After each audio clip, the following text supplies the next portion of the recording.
اعوذ باللہ من الشیطان الرجیم، بسم اللہ الرحمن الرحیم۔ الف لام میم،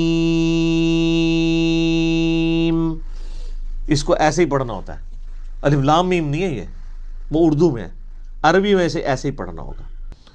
ذالک الکتاب لا ریب فیہ، یہ وہ کتاب ہے جس میں شک کی کوئی جگہ نہیں ہے۔ ھدی للمتقین، اگر فی ہی کو آپ آگے ملا لیں، لا ریب پہ آپ وقف کر لیں تو پھر یہ معنی بنے گا کوئی شک کی جگہ نہیں ہے۔ فی ہی ھدی للمتقین، اس میں ہدایت ہے پرہیزگاروں کے لیے، فی کو پیچھے کر لیں تب بھی معنی میں کوئی فرق نہیں پڑتا۔ ھدی للمتقین، یہ قرآن ہدایت ہے ان لوگوں کے لیے جو ڈر جائیں، اور جو نہ ڈرے اس کے لیے قرآن میں کوئی ہدایت نہیں ہے۔ الذین یؤمنون بالغیب، وہ ڈر جانے والے لوگ کون ہیں؟ ان کی نشانی آئی ہے کہ وہ غیب پر ایمان رکھتے ہیں۔ غیب کہتے ہیں ان سین چیز کو۔ جو غیب پر ایمان نہیں رکھتا اس کے لیے قرآن میں کوئی ہدایت نہیں ہے۔ وَيُقِيمُونَ الصَّلَاةَ، نماز قائم رکھتے ہیں، پھر وہ نماز پڑھتے نہیں ہیں، نماز پڑھنے والے بہت ہیں، قائم رکھنے والے بہت تھوڑے ہیں۔ یعنی نماز کا پھر حق ادا کرتے ہیں۔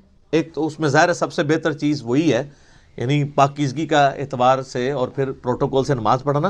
پھر اس کے بعد نماز پڑھنے کے بعد جب آپ حقوق العباد کے معاملات میں آئیں گے تو آپ واقعی جس خدا کو آپ نماز کے اندر مانے ہوئے تھے، نماز کے باہر بھی اسی خدا سے ڈرتے ہوئے آپ ہیرا پھیری نہیں کریں گے، ڈنڈی نہیں ماریں گے، رشتہ داروں کے حقوق نہیں دبائیں گے، ماں باپ کے ساتھ بد اخلاقی نہیں کریں گے، بیوی بچوں کے حقوق نہیں سلب کریں گے، کسی کی جائیداد نہیں ہتھیائیں گے، کسی کو دھوکہ نہیں دیں گے، دودھ میں پانی نہیں ملائیں گے، حرام خوری نہیں کریں گے۔ یہ سب کی سب چیزیں نماز قائم کروا رہی ہوں گی آپ سے، تو نماز قائم کرتے ہیں۔ وَمِمَّا رَزَقْنَاهُمْ يُنْفِقُونَ، اور وہ خرچ کرتے ہیں اس رزق میں سے جو ہم نے ان کو دیا تھا۔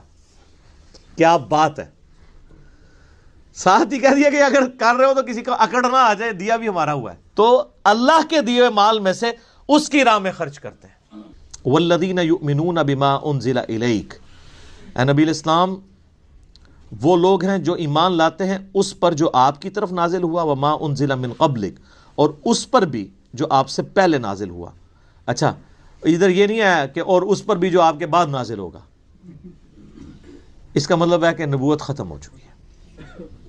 وَبِالْآخِرَةِ هُمْ يُوقِنُونَ، اور آخرت کی زندگی کے اوپر وہ یقین رکھتے ہیں۔ اب اس میں دیکھ لیں آپ، عقیدہ توحید بھی کلیئر ہے، عقیدہ رسالت بھی کلیئر ہے، کیونکہ آیا کہ ایمان لاتے ہیں جو تم پہ نازل ہوا، اور عقیدہ آخرت بھی۔ جو بنیادی اسلام کے 3 عقائد ہیں وہ سورہ بقرہ کے، میں نے کہا تھا پہلے 4 رکوع جو ہیں نا وہ قرآن کی دعوت کا خلاصہ ہیں، آلموسٹ 40 کے قریب آیات، لیکن پہلی 4 آیات کے اندر ہی کتنی مضامین کی گہرائی موجود ہے۔ اولئک علی ھدی من ربہم واولئک ھم المفلحون، ایسے ہی لوگ اپنے رب کی طرف سے ہدایت پہ ہیں اور ایسے ہی لوگ کامیاب ہونے والے ہیں۔ یہ پہلی 5 آیات کے اندر اللہ تعالیٰ نے انسانیت کے پہلے گروہ کا ذکر کیا ہے جو ایمان تک پہنچے گا، اس کے بعد پھر کافروں کا ذکر آئے گا، پھر اس کے بعد منافقین کا، یہ 3 گروہوں کا ذکر آئے گا۔ آج ہم نے سورۃ البقرہ کی پہلی 5 آیات کے اندر ان لوگوں کو کور کر لیا ہے، اور اس کا پھر کنکلوژن بھی اللہ نے سنا دیا کہ کامیاب لوگ پھر یہی ہوں گے۔